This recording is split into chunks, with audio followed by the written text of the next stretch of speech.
mambo yakiharibika ya mtu, nilijua. Sawa, ulijua. Sasa mbona yajuagi mema? Mbona mema akija useme nilijua? Akidhalilika, nilijua. Hii nilijua itatokea. Huyu nilijua huyu. Si niliwaambia? Huyu. Ukijiona hivyo, ujue bado asili ya shetani imekukalia. Asili ya Mungu ni kuwatakia wengine mema. Kimwona mtu amenunua gari lake liko nalo hapa. Unaweza kununua gari naye? Jina la Bwana libarikiwe. Joni na ameoa. Namtukuza Bwana. Nambariki kwenye moyo wangu.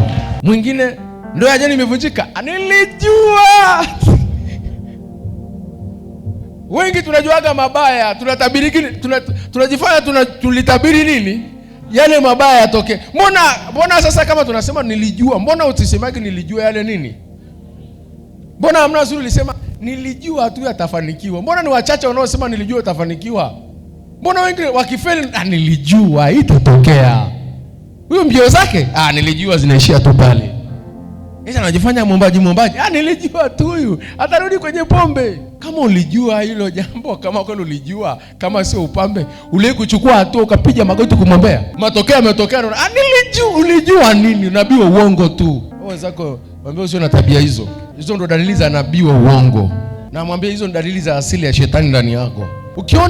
Ukiona mwenzako anapata baya, umia kama vile ndo umepata. Ukimwona mwenzako anatolewa vyombo nje kwa sababu ya madeni, una kama vile ndo unatolewa vya kwako wewe. Beba kile kitu kwa mzigo, muombe. Unapomwombea, Mungu atakuinulia kesho watu ambao atakubeba nawe kwenye ya kwako. Nilijua tu afiki mbali. Wewe maana yake wewe, watu wengi ambao namna hii ni watu ambao wanafanya kazi na shetani mwendo huu. Yaani wewe tunasema wewe ni wakala wa shetani tu. Wewe ni agent tu.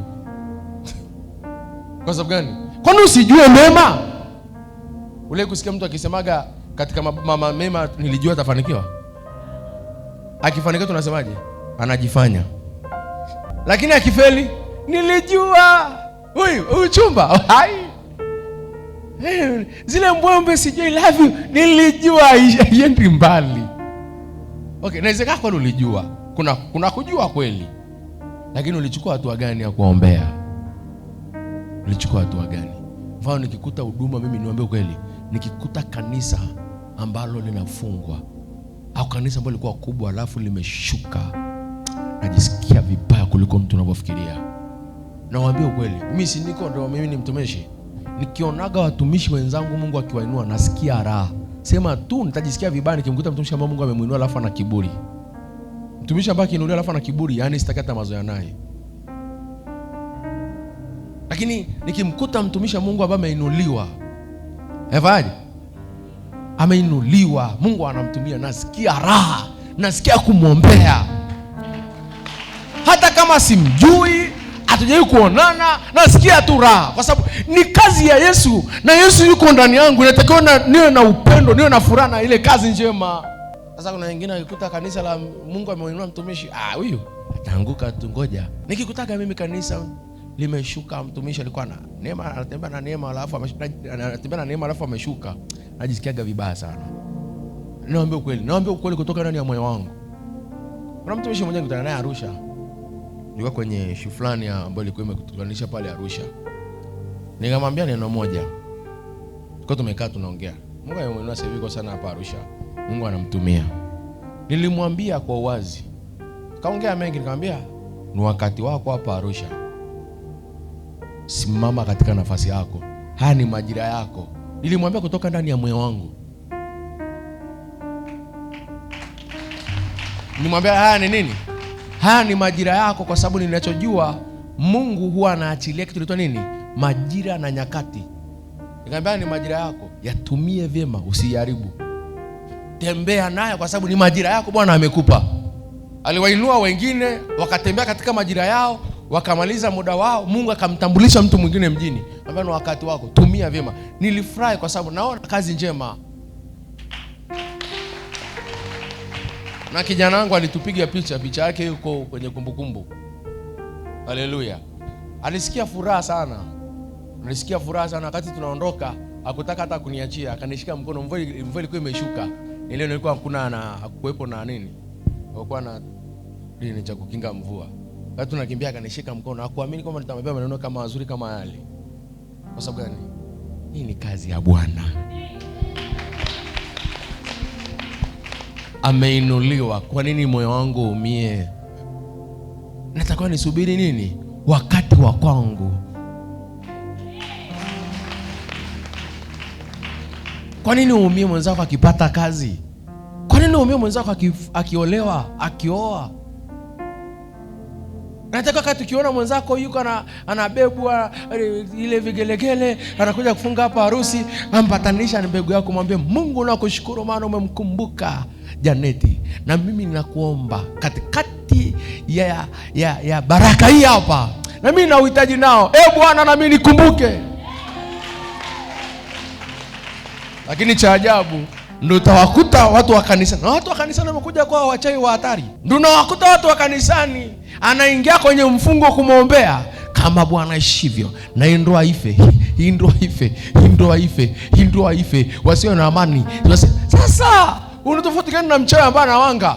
Utofauti ni kwamba unatumia maombi, yeye anatumia kurukaruka nini? Kinyume nyume. Lakini kitu ni hichi, wote ni wachawi. Haleluya. Hebu tutembee kama Wakristo ambao kweli Yesu Kristo anaishi ndani yao. Tutembee namna hiyo, tutafanikiwa. Tutafika mbali? Tutafika mbali? Nakumbuka una mtumishi mwingine kitana Dar es Salaam. Mungu amemuinua sana sasa hivi. Sana. Sana. Alimwalika mtumishi mmoja wa kimataifa, alitoka nje. Nilikutana naye nika Dar es Salaam. Nikampa hongera. Nikampa nini? Nikampa na alifanya kazi kubwa. Aliandaa mkutano so chini ya milioni kama 100. Karibia 100. Kuwapokea wale wageni. Ukumbi alitumia ukumbi ambao kwa siku nalipia milioni 12. Kwa siku moja. Injili ni gharama.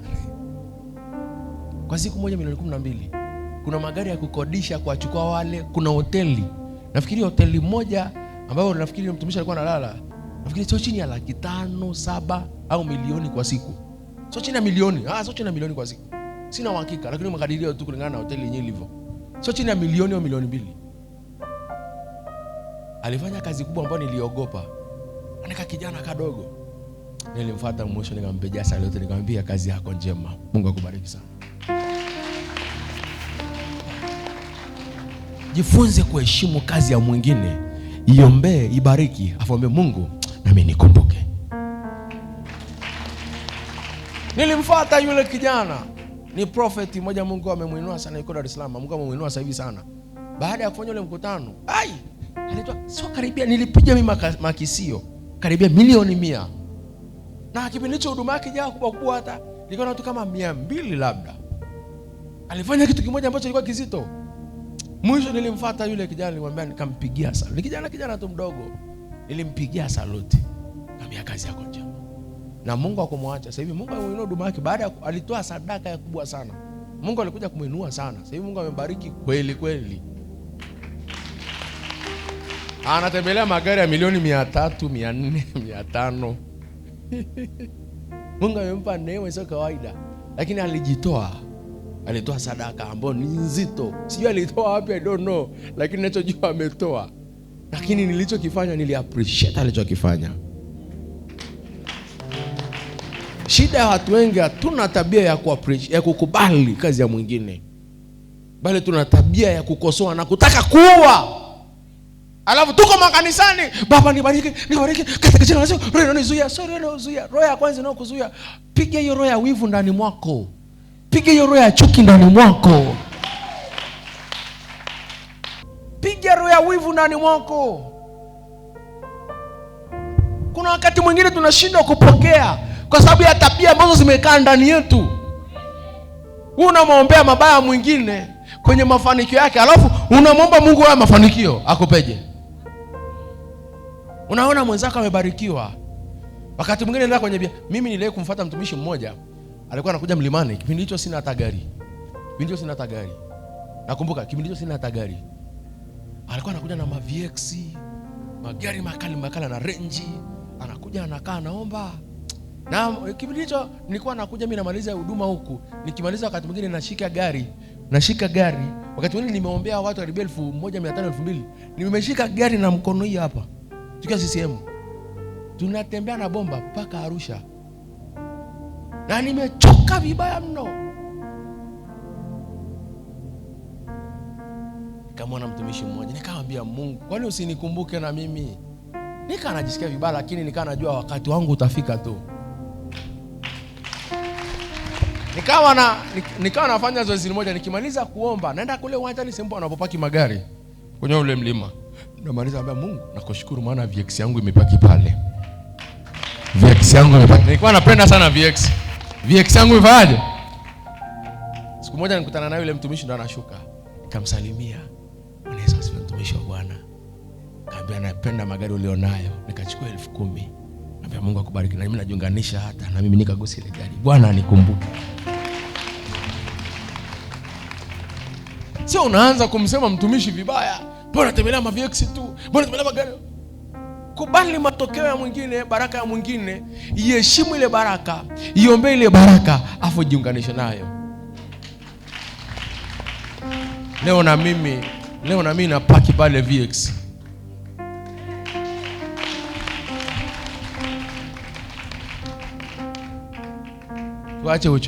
Tuache uchoyo tulionoma kanisani. Umesemaje? Mwambie mwenzako kubali kazi ya mwingine. Alafu iombe ile kazi. Kubali baraka ya mwingine. Alafu iombe ile baraka. Haleluya. Unamwona mwenzako labda una shida kupata mtoto, unamwona mwenzako baada ya miaka 2, baada ya mwaka mmoja umekuja naye hapa kwenye ibada, amekuja amepata muujiza wa kupata mtoto. Labda amekaa miaka 10, miaka 5, baada ya kupewa unabii amefanikiwa, tumbo liko namna hii. Baada ya hapo ameshusha, amekuja kutoa shuhuda wake hapa na sadaka yake ya shukrani.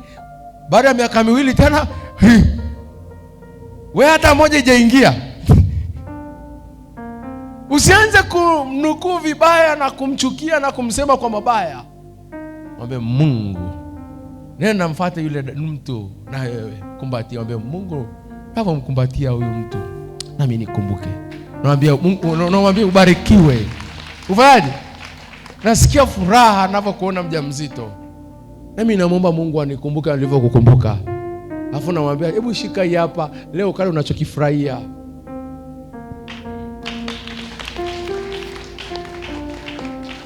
Kuna neno fulani Yesu Kristo akasema, mnaomba hampati kwa sababu mwaomba vibaya.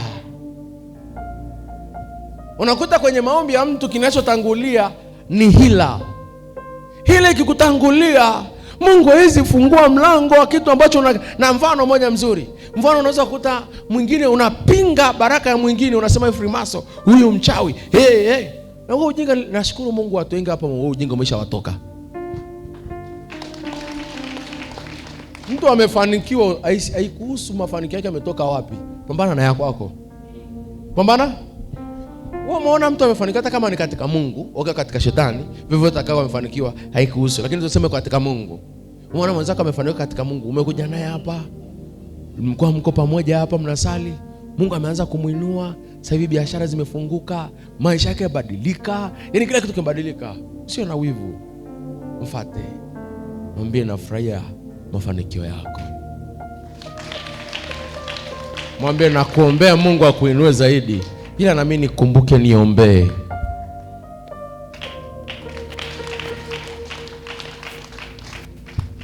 Na kuna watu wengine tumezaliwa na chuki. Kuna watu wengine tumezaliwa na wivu mbaya. Wengine ni asili zetu kabisa. Ni nini? Yaani ukitaka kukomesha asili ya wivu au chuki ndani mwako, fanya hivi. Kila ambacho unakionea wivu mbaya, kifuata kile kitu. Au mfano, unamchukia mchungaji Fora, anamchukia mchungaji Samuel. Unasikia chuki ndani mwako mchungaji Fora. Ili ujiponye, mfuata kabisa mchungaji Samuel. Mchungaji nakupenda. Na napenda huduma ulionayo. Nakupenda mtumishi wa Bwana. Neema ya Mungu ongezeke. Yaani umzungumzie mazuri. Unalazimisha moyo wako kuzungumza nini? Zungumza mazuri, lazimisha. Baada ya muda utashangaa na wewe moyo unapokea. ile hali inafanyaje? Inaondoka. Yesu anakaa. Haleluya. Sema Yesu Kristo, nipe moyo wa kupenda mema.